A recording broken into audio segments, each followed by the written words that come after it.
welcome to Pete and Hannah's Watch List. We're here today for What's Next, the show where we help you figure out what to watch next. I'm your host, Pete Mitchell. I'm here with my great co-host, Hannah. Hello, people. Hannah, we're coming towards the end of the year. Great movies are coming every week, and this week we've got two pearlers.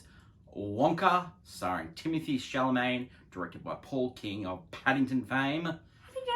And Maestro, directed and starring Bradley Cooper with one of our favourites, Carey Mulligan. But before we begin, let us tell the viewers what they should do. Pretty please leave a like and subscribe to our channel. Subscribe. And leave a comment down below on what you're watching this weekend. Comment down below. Hit the notification button and you'll get great content like this one. What a great week we've had. Blade Runner AFI podcast is up. Tomorrow we are drafting Christmas draft, and we've also got movie news. We're also going on the Wilkie's Movie Club, and we're going to review Charade, starring Audrey Hepburn and Cary Grant. Should be really some fun. So check us out on the live stream, which is Wednesday morning Australia time and Tuesday night American time. So this should be some fun.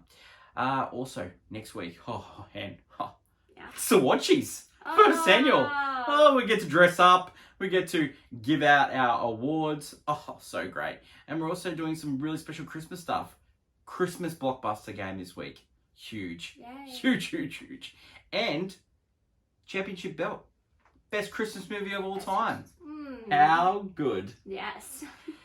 Hannah, speaking of championship belt holder, let us tell the viewers our movie 2023 championship belt holder. Mine is John Wick Chapter 4. And for me, it is Past Lives. Let's get on to the reviews, and today we're going to start off with Wonka. Wonka is directed by Paul King, as I said earlier, Paddington 1 and 2, and he's rebooting the Willy Wonka and the Chocolate Factory franchise, written by the great Roald Dahl, starring Timothée Chalamet. There was a bit of a cynical nature, about this movie, but we are going to review it now. The elevator pitch. We follow Wonka as he comes back from a life at sea for 7 years. He's saved all his coins, and he is going to open the best chocolate shop in the world, or so he hopes. Reasons to see this end. Major reason. It's a musical. Oh, how good. They didn't market this movie as a musical. Definitely Apparently test audiences don't like musicals. Or just like they thought the general public hate it. But if I knew it was a musical, I would have been all aboard this ship from the moment it sailed. I love musicals, and I also think this is very whimsical. This is very much in this vein of, if you loved like Paddington, you will definitely have fun with this movie. It's that family British charming nature to it, which is in his previous two films. And I don't know, Timothée Chalamet is pretty charming. I forget. Yeah, that's... Well, I haven't been a Chalamet fan, but he's great in this. Competent singing. He's brings a charm. He brings the magic alive of Wonka. A lot of people have been saying that it doesn't have the sarcastic nature of Gene Wilder, cynicalism, but it's actually not supposed to be. It's not supposed to be, because he hasn't been hunted down by people trying to steal his ideas. Also, he's technically, this is a new Wonka. It's a new universe. He's not supposed to be like, he becomes Gene Wilder. But there's reasons why, because Gene Wilder was in that factory all by himself with Oompa Loompas. Yeah, he created a competition to find someone to take over, because he was feeling claustrophobic, and that does some weird stuff to people. And I don't think, as his character, he's like a chocolatier that uses ingredients from all over the world, and he uses little orange people to make it. I don't think he's already all there anyway. So the fact that he's a bit light and fluffy, I liked it. A new interpretation of this story, which is honestly, it's just become a bona fide classic. And then, great cast as well. Hugh Grant has. I didn't think it was going to be any he's good, just but there for the paycheck, but loved he's doing great. Yeah, Olivia Colman, Yeah, you love Olivia Colman. I love her. Rowan Atkinson. Oh, how he good. plays. Oh my god. He's just great. Oh. He's barely in it, and he just does great. Everyone is amazing. All the so the villains. Patterson Joseph as Slugworth. Yes. Great. They have like the 3 villains that are running Matt Lucas from Matt Lucas. He's yeah. from Little Britain. Doctor Who. Doctor Who. He was Doctor Who. Proud Nose, he's pretty good. Fickle Gruber, Matthew Benton. Fickle Gruber, I love because he's from Horrible Histories and such. And he's the star, I loved him. Keegan Michael Key is just so good as a corrupt police officer. Yeah, wow. that's obsessed with chocolate. Reasons not to see this. Those who do not like musicals, those who do not like to have a good time, those who do not like the wonder magic of chocolate, you're not going to like this. Because this movie is about wonder, music, and chocolate. Suspending disbelief. Come on, guys. Yeah, this movie is great. It's honestly a lot of fun. Should you watch or miss a Wonka? I'd give it a different watch. I would definitely give it a watch. I think this movie is golf clap bordering on a banger. What are your thoughts? Golf clap, yeah, same. I think it's a golf clap. I think it would require more viewings, but it definitely feels like it could reach that status where it plays every Christmas. It's one of those even though it's not set during Christmas, it's one of those holiday movies that you have the whole family together.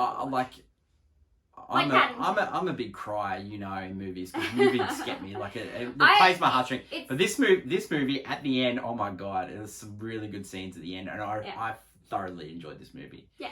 Thanks to our friends at Warner Brothers and Universal Pictures Australia who let us see the movie. Really appreciate it, and cannot recommend a Wonka highly enough. The next movie we're going to talk about today has been released in Australian cinemas. It's going to come on Netflix this week, and it is Maestro, directed by Bradley Cooper, starring Bradley Cooper in the title role of Leonard Bernstein, who was America's greatest composer, conductor, music teacher. He had a long-running show on PBS teaching people about the love of classical music. But he also did scores. He did West Side Story. He did TV shows. On the Town. He did On the Town. He was pretty amazing. A real all-rounder. We follow the elevator pitch. We follow the life of Leonard Bernstein and the meeting of his wife, and just, basically the genius. We follow the genius. There's a conducting scene in this, so reasons to see this. There's a conducting scene of 6 minutes, great music, and Bradley Cooper throwing absolutely 100. Reasons not to see this. I think Bradley Cooper as Leonard Bernstein just probably got too much on his plate, in my opinion. I think he did a great job of directing. I think he got a great performance out of Carey Mulligan. I'm biased. I think she's fantastic. I preferred Bradley Cooper as the title star in Star is Born compared to this. Jackson Maine. Yeah, we watched that recently, Star is Born. This morning.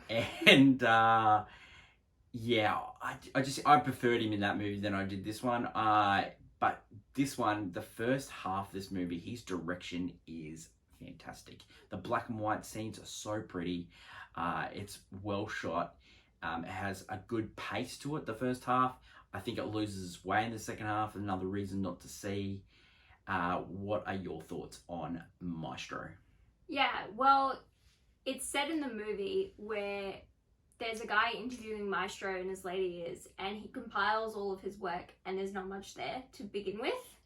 And it was one of those things where it's like when you're watching the movie, and the first half is that classic trying to speed up to get to the meat of the story, per se. And you get to the second half of the movie, and there's just nothing there. Because while he had an interesting life, as all artists in the industry do, it feels just very much he didn't do significantly anything that wildly important, I guess. He was more interpreting and conducting than he was composing. It was in the movie. It's idea he can be the greatest. Yeah. But he does different things to challenge himself. Yeah, as an artist. I think his life got in the way a little bit. He was living a duplicitous life. You'll see in the movie. And I think it's a very touching story where it comes to like his love and his family were important. It became important to him when it needed most, and it showed that. But I just found, the pacing's a bit off when you get to that first half.